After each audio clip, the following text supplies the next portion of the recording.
Logis memang bila kaum terdidik atau yang lebih berdaya merasa terpanggil atau berkewajiban untuk berpikir, bertindak, berbicara, atau hanya sebatas doa aja.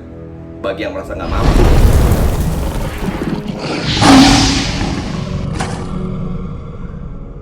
Ya, assalamualaikum warahmatullahi wabarakatuh. Teman-teman semua, balik lagi bersama gue Faskur Semi di Macan Dialis. Nah, kali ini teman-teman gue mau sedikit refleksi diri ya. Bukan mungkin refleksi buat bangsa kita, bangsa Indonesia, mengenai kesombongan itu merupakan hal yang sangat melumpuhkan potensi bersama bangsa Indonesia. Sambung menyambung menjadi satu. Itulah bencana dan musibah di dunia, nggak terkecuali di Indonesia, negeri kita tercinta ini. Belakangan ini juga melanda Jerman, Belgia, Cina, Amerika, Rusia, Turki, dan di beberapa tempat lainnya. Bagaimana menarik satu makna dari berbagai musibah atau yang bisa kita kenal dengan azab itu. Menjawab itu, ada yang cenderung ingat Allah dan merasa perlu berdoa, bertobat, berharap yang Maha Kuasa kasihan dan memaafkan kita semua. Yang lain lebih melihatnya sebagai rangkaian kausalitas dalam sains belaka. Faktor curah hujan, penambangan yang sangat ekspresif, lalu eksploitasi alam yang berlebihan, itu dipercaya juga sebagai sebab dari segala macam ini. Ya terserah itulah ya. To explain, to predict, and to influence. Begitulah ilmu pengetahuan seharusnya bisa didayagunakan. Berlatar belakang ilmu apapun, seseorang social science, natural science, bahkan ilmu militer atau ilmu agama sekalipun, seyogianya nggak berdiam diri melihat musibah di akhir-akhir ini. Perlu diperjelas faktor penyebab yang multifaceted maupun dampak multidimensi setelahnya. Ya teman-teman, yang lebih berilmu dan intelek itu seharusnya mampu menjelaskan, memperkirakan, dan mempengaruhi ke arah yang lebih baik, agar kita semua ini nggak terus mengalami bencana alam atau bencana sosial yang gak tertangguhkan. Untuk itu perlu dijaga dan diperkuat fungsi kelembagaan berbagai organisasi dan institusi di negeri kita. Jangan jadi mandul karena tertekan dengan ketakutan. Pendengar nasihat dan dengarlah men. Karena dampaknya itulah mengenai semua yang termasuk yang gak berdaya atau yang baik-baik aja. Bisa apa sih rakyat jelata yang di Hebei Cina, lalu di Thailand, Jerman itu misalnya nih ya. Mungkin itulah ya, pikir kita melihatnya seperti kayak larian, tangisan, teriak histeris. Mereka ketakutan. Azan dan seruan Allahu Akbar terdengar di tengah gemuran air banjir di Saudi Arabia. Atau seperti kayak di Cimahi kemarin. Logis memang bila kaum terdidik atau yang lebih berdaya merasa terpanggil atau berkewajiban untuk berpikir, bertindak, berbicara, atau hanya sebatas doa aja. Bagi yang merasa nggak mampu nih ya. Pemerintah mana sih yang sanggup memikul sendiri musibah serentak? Pemerintah mana?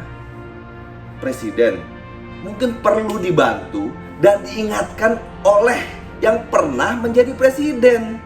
Begitu pula nih ya, mereka yang sedang menjabat lainnya, mau menteri dan lain-lain lah, gubernur dan lain-lain, wali kota, bupati dan sebagainya, mungkin perlu diingatkan oleh yang lebih dulu berpengalaman. Ulama, agamawan, tetap perlu menegur yang lupa terhadap dirinya. Jangan bungkam atau pula saling bermusuhan. Sebaiknya bila kita Indonesia selalu menempatkan diri sebagai makhluk Tuhan yang Maha Esa dan Maha Kuasa.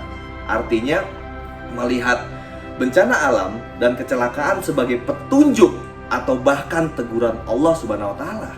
Nggak lantas pinter-pinteran melihat itu sebagai peristiwa mekanistis belaka.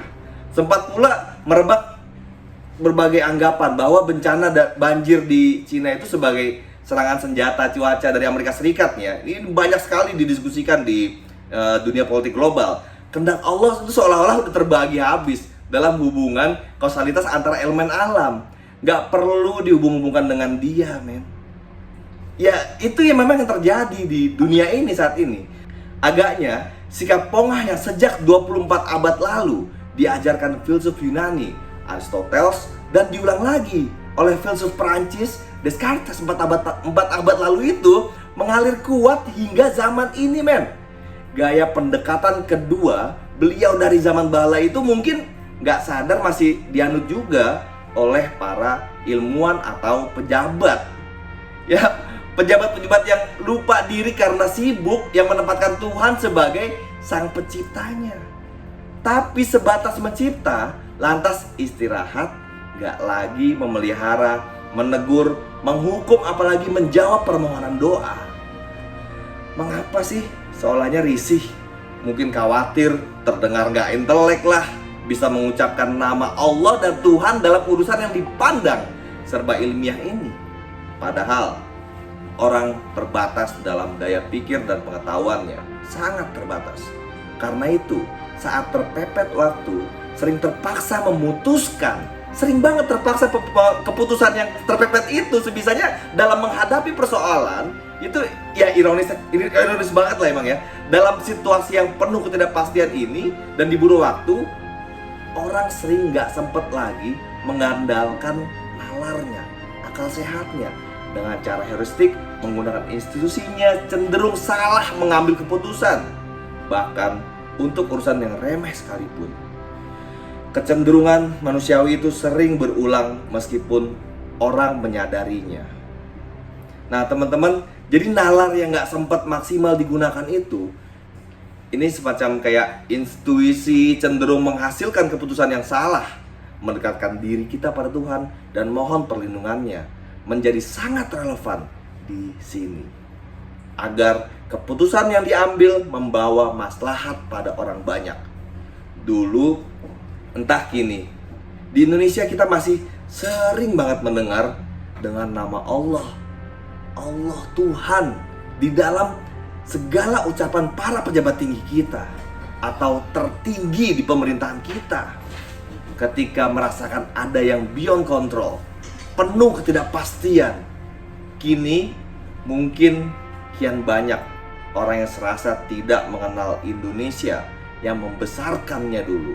Serasa ada yang hilang. Apa yang hilang? Sila pertama itu. Ya teman-teman semua, ini sejenak refleksi diri kita, khususnya kita sebagai rakyat Indonesia. Bagaimana kita melihat kondisi bangsa kita di tengah hiruk pikuk dunia yang sangat mengerikan saat ini.